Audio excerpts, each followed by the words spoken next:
Hi there, welcome back to the channel. You join us on a Caravan Corner video and we're going to be chatting to somebody some people will already know. But this is Andrew Jenkinson and he is an author, he's a vlogger and a journalist. And I'm really pleased that we've managed to get him to come and sit and have a chat in Lost Weekends. So first of all, welcome Andrew. Hello Phil, and how are we doing? I'm all right indeed. It's a very muggy day today, isn't it? It's very hot, yes. So you'll have to forgive us if we get a little bit warm. Yeah. But yeah, so with your sort of like background, you know, people, you call yourself and people call you the industry expert. Can you just quickly explain where that came about? What I'll do very quickly is tell you about this industry expert thing, because people say I've branded myself with that, and I didn't really. Right. As you know, I've been sort of in magazines since '92, so that's 33 years or whatever. Yep. So when we started up the YouTube channel, which was actually down to a friend of mine, because if it had left up to me, that probably may not have happened, or it may have happened another 3 or 4 years down the line. When a friend, he'd been watching certain videos on YouTube and said, you know, you should be doing that, and I kept saying, no, I don't want to do it, I don't want to do it. I said, what do I call myself? And he went, oh, well, that's a point, you know, caravan expert. No, I'm not, because I'm not. I don't do fitting fit or whatever DIY stuff. I'm useless. So that's what people call me, have said to me in the industry, you know, oh, you're an industry expert. So I said, I'll do that. The only trouble is, of course, then people think, a bit of a big head, oh, here he goes. But honestly, without sounding really, really big-headed, I don't know anybody that can, how can it's very hard to say, talk to me on an equal level on companies past and present and the people involved and all this and certain models. Yeah. So yours is all centres around the industry itself, as opposed to the caravanning side. Yeah, I mean, I've done a few things on my channel, like washing your alloys and what to use, and when I dig my caravan out in whenever it may be, I'll do a thing on valeting, because I know you into valeting. Yeah. I like it. I like doing it. I've always liked doing it. Yeah. And, you know, we'll have our different opinion what we should use. But, yeah, so that's where the caravan industry bit came from. And by 1996, I decided I was going to write a book. I went to visit a guy in Bradford who I was buying some archive stuff from. Excuse me, that shop is still there, the vintage bookshop. They do car stuff, old car stuff, mainly. That's their thing. And I got talking to him, he got a few things. He said, do you know what? He said, I've just been speaking to you for an hour. Why haven't you written a book? And I just, well, that's it, something I'm going to get round to. He says, you'll never get round to doing it. He said, I think I'm going to give you a time. He said, and how about we self-publish? And I don't know. He said, well, I've got ideas already in my head what this book's going to look like and all this, that, and the other. Right. So when I went home and my wife said, oh, well, what are you going to do? I said, oh, I don't know. I said, I'd like to do one, but no. I said, so I went back to him. He said, oh, he came over to see me. He said, right. He said, what have you decided? I said, I'm not going to do it. And he said, you are kidding me. I said, no, I'm not going to do it. Why? I said, because of the outlay. I said, not like that. I said, it's storage of the books. We've got to distribute them. I said, we've got to promote them. I said, you know, and I said, it's going to be quite a niche. So I said, he said, it's got to be done. I said, well, I think it has to be done. I said, the last one was written in 1973. The history of the caravan. And that left a lot out, actually. So he said, well, I'll tell you what I'm going to do. He said, I'm going to put you on to a publisher. He says, I know, take the idea. Yeah. And so I did. And I wrote no emails to Velocity Publishing, who were down in Dorset. They'd been an ex-Haynes people. And he basically snapped my hand off. And I started with them. And I did a marked, like a 1919 to 1959. I mean, when I look at those books now, I don't shudder, because I think I'd be a bit critical to myself. But I think, oh, I could have done so much better. I could have done. But you've done quite a few books, haven't you? I've done 18. That's quite a few. It's quite a few. It's quite, and I'm doing 2 more at the moment. Yeah, great. And then there's another one that's possibly going to be in the pipeline as well, which is not historical. Right. But that's all I can say. All right. Because Hey, it's, you've heard it here it's- first, it's- ladies and gentlemen. Yeah, it's going to be something not complete. I've done something very similar a long time ago, but this is more intense. Right. And nobody's done it, so that's why I'm not saying anything. All right. No, well, you My keep it to experience yourself. will pay off. Right. All right. So, where did it all start? Your love of caravans? You crikey. briefly mentioned it. Yeah, grandparents had caravans in the late 50s. They had, I think it was a Willoughby tour then, which was just before me. I wasn't around in that time. And then then I can remember when I was about 4, going with my mum and dad and my grandparents and looking at caravans. And the thing what I can remember is the smell of the wood, the newness, because look at a new caravan. And I can remember it and being quite sort of taken in by how this thing that you could eat and sleep in could also be sort of like towed down the road. And it was a house next to me. It was like it was a vehicle. And what my nan and granddad used to do, when they used to go away, which was quite often, I mean, they just used to clear off. We never knew where they'd gone. They'd bring me back a little caravan of some description. There was one available and things. So yeah, I was quite interested. And then they bought a new Sprite Musketeer, and then they got rid of that in about 1965. Offered it to me dad. My dad went, I'm not towing a caravan. No way, not a chance. But about 4 years later, we were going to go on a family bed and breakfast holiday. And that was me and my sister then, and mum and dad, and we had a Ford Cortina 600E Mark II. Oh, yes. And it was a new My dad one. had one of them. It was in metallic green. I think they called it Tawny Green or something. I can't remember. Anyway, really nice car. I loved that car as a kid. I couldn't wait to go and help, go and pick it up from dad from the Ford dealership. Anyway, we went around. Oh yes, we'll go bed and breakfast and all this and that. Well, it was August, and we couldn't get anywhere. We ended up going. We wanted to do Northumberland. We ended up in Scotland.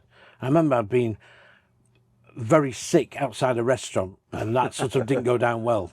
And didn't go down well with me either. But we decided then we were going to make our way back to the Yorkshire Dales. This was all like in 2 days, and like 1 o'clock in the morning, we were sat in a place called Sedbergh in the car park. And my dad said, do you know, he said, we've passed lots of lay-bys with caravans in. And he said, if we had a caravan, we could have done that. And my mum said, you won't tow a caravan.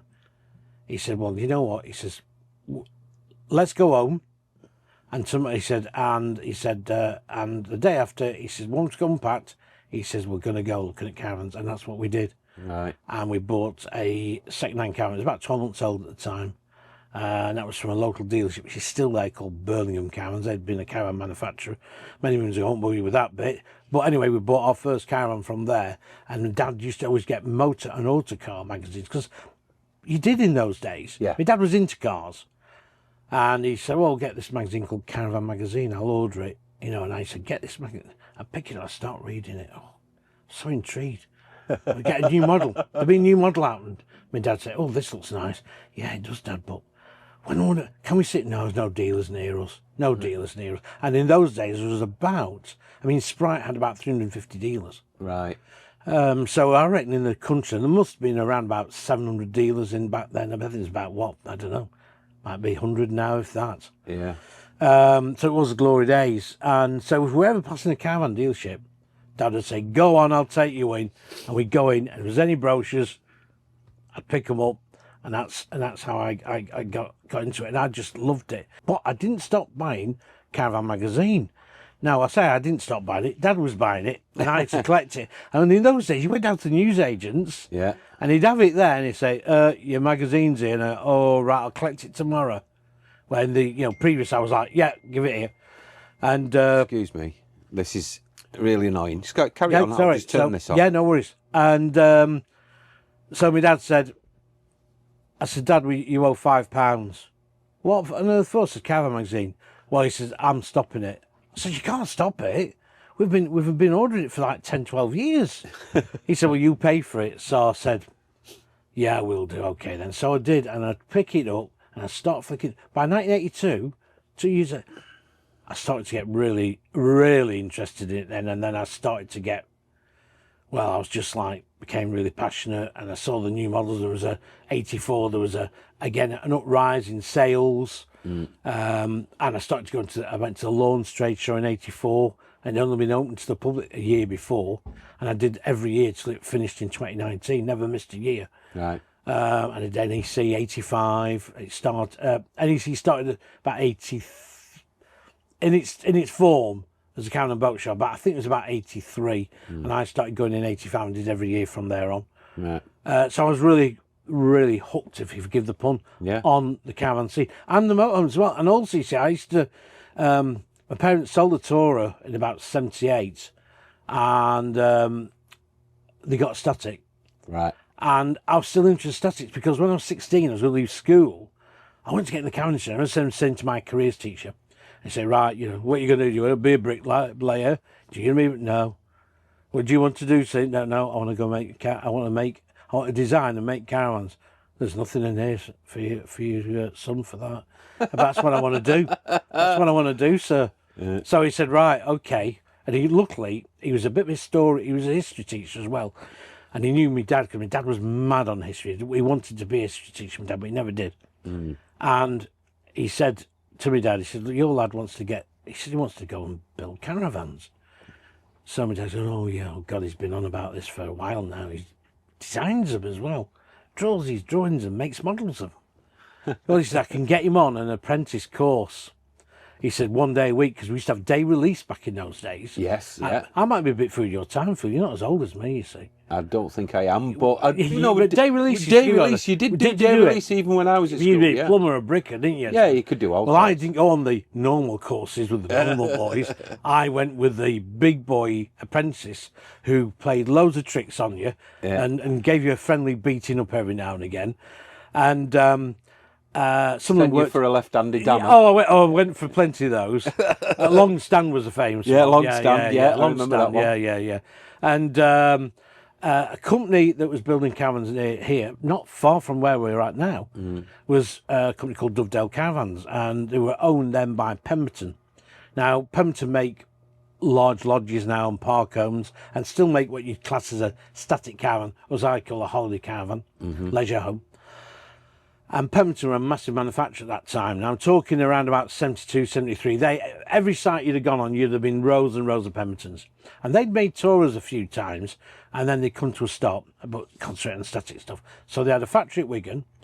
They bought out a company in Hull called Cresta Caravans, and then they bought out Dovedale Caravans at Blackpool, and eventually the Dovedale name was replaced with Pemberton. So I was going to work for the Blackpool branch, and I remember my dad saying, you'll have to do a letter to the foreman. So I wrote a letter to the foreman.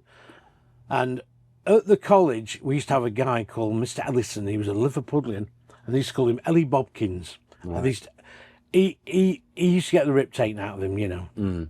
Anyway, he'd worked in coach building, and he knew his stuff. There was no doubt about it. And we had a company called Duple Coaches, and Duple long gone now. But Duple were a bit like Plaxton's are today, if you know anything about coaches. Yeah. And they had a place, they were at Blackpool, and he said to me, I remember him saying to me, so where are you going when you're old enough to, when you're finished here? He says, what are you going to do? Go to Duple's? I went, no, Mr. Ellison, I'm going to work for Dovedale Caravans, Pemberton's. You what? I said, I'm going to work for Pen. You're just going to knock nails in bits of wood, lad. He said, you want to be a proper coach builder? I said, no, I want to go and make caravans. He said, all you'll do is stick lino on the floor with glue, he says, and the apprentice will get hold of you and they'll stick you to a door somewhere. I said, still want to go and do with Pemberton. So anyway, yes, got me interview. Yes, you start in July, got the letter through, which I still have. And then I got another letter saying we are no longer taking anybody on. We are making redundancies, because it was 74 and 73, 74 were very bad years. VAT came up, inflation, the oil crisis, 3-day week, and the caravan industry was badly hit. Pemberton shut the whole factory down. So my caravan days were over, and I thought, oh God. So at 17, 18, I thought, I know what I'm going to do. I'm going to be a designer. Maybe I was never meant to work on the shop floor, you know. So I had a tech drawing. Do you remember tech drawing? Yeah, tech drawing. I did your that. T-square and your That's right. You're And, bored. and I didn't like the tech drawing teacher at all. In fact, he didn't like most of the class, the bloke himself. He'd throw all sorts of things at you. And anyway, what I knew, I could design caravans with. Yeah. So that's what I did. Sent them off to companies. And I sent them off to a company called Caravans International, who then made Sprite, Ettles, Europa and everything. Biggest company in the world. And I wrote to them, sent a picture sent some, I had to send the original drawings. So if they'd never gotten back, they were gone. Sent them to CI Caravans, to whom it may concern in the design department. I didn't know who it was. Yeah. And this guy called Tom McConnell came back to me and he said, "Dear Andrew, we've taken your age into consideration because I am only 17 Yeah. and I have to do this on the coffee table in the back room, listening to my LPs." Right. I'm glad. And I also sent some to a guy called Reg Dean. Now, Reg was a bit of a hero of mine because I went to meet Reg and I did an article on him back in 1999. And I went to his house and he'd made a lot of money out of the caravan industry, Reg. He'd also lost a lot. But he had a big car collection which had at his house. And Reg was very energetic. He was a very good tennis player, very good sport. He loved football. But he was a very good at designing caravans. So Reg went off and he came back. And he came back with using white vinyl and teak, which was like, this is very 60s. You don't get this in caravans. And he used that on the new Ettles range, which Sprite to take the Ettles brand over in 1960. Moved up from Birmingham up to Newmarket a year or so later. The designs were looking a bit dated, so Reg's thing was redesign them, modern. He was a very gifted guy. And Sam Alp was a very good entrepreneur. And there was no doubt about it, Sam was around at the right time, but he also got the right product. Now, So he was responsible for this then, wasn't he? Well, well, the name. let's just clear something up here, because Right, go on then. people think, let me get a bit more comfy. People think Sprite. So the Sprite badge appeared on the caravan for 1950. Yeah. But the company that started Sprite was Alperson Products, which was Sam Alper and his brother Henry, down in the East End in London. Now, Sam looked at the business and said, the caravans were producing at like 600 quid. This is 1948. These are far too expensive. They're too heavy. Yeah. And his brother said, yeah, but we're making them from odds and ends and we can't get any materials. Right, yeah. So Sam thought, well, I'll see what I'm going to do. I'm going to go round. He said, I'm going to go to dealers and say, what do you want? Yeah. And they said, we'd like a cheap caravan at 200 quid that's not going to fall to bits. So Sam went back, well, if I could produce something like that, will you buy it? He said, of course, yeah, we'd sell it, no problem. And basically, so Sprite then was part of Alperson Products. So any anniversaries starts from 1948 for Sprite. Right. And Sam Alper said to me at the time, I said, well, the Sprite then came in 1950s. Yeah, but he said the company who produced it started in 1948. And I said, well, that's right, yeah, Alperson Products. So consequently, that's what happened. Sprite as a standalone name didn't come out till 1959. So really, yes, it's 77 years old in theory now. Is the Sprite It's incredible. name. It's books, doing a lot of stuff for magazines. Practical Caravan started writing for them in 95, 96. Started doing new van reviews in 95, which is a van master. Then did others after that, second-hand reviews. Yeah. Bit of motorhome stuff, but not a lot. Wasn't overly keen on motorhome stuff at that time because there was so much going on in the caravan world. And I liked the static caravan side of things. So I started doing a bit of stuff for Parkhome. It was called Parkhome and Holiday Caravan back then. It's now rebranded since, but which I still write for. But I started writing for them in earnest about 2014, something like that. So I've written for a lot of industry magazines. I used to write a lot for the Caravan Club, Camping Caravan Club. Well, folks, sorry about that, but the camera battery ran out, and instead of going blank like my previous camera did, this new one, it froze, which I've never had done before. So I assumed it was still recording. Never assume. So we've missed the last 10 minutes of the chat with Andy, which is a shame really, because we started to talk about the future of caravanning. And I was saying, and I think Andy was agreeing with me, that perhaps the industry could do with looking at themselves and perhaps coming up with some basic caravans that are lightweight so that either small cars can tow them or EVs can tow them. And it was really interesting what we both had to say about it, but unfortunately I've lost that footage because it didn't record. I'd like to thank Andy for coming along to Piper's Heights and joining in and answering a few questions, and it was very interesting to hear what he had to say. There will be a link to a couple of Amazon links for Andrew's books. Some of them are in print and some I'm not sure whether they are or not, to be honest, but we have throughout the video shown you clips of the book covers so you can check them out if you want to find them. Thank you very much for watching. I do hope you'll join us again real soon, but in the meantime, bye for now.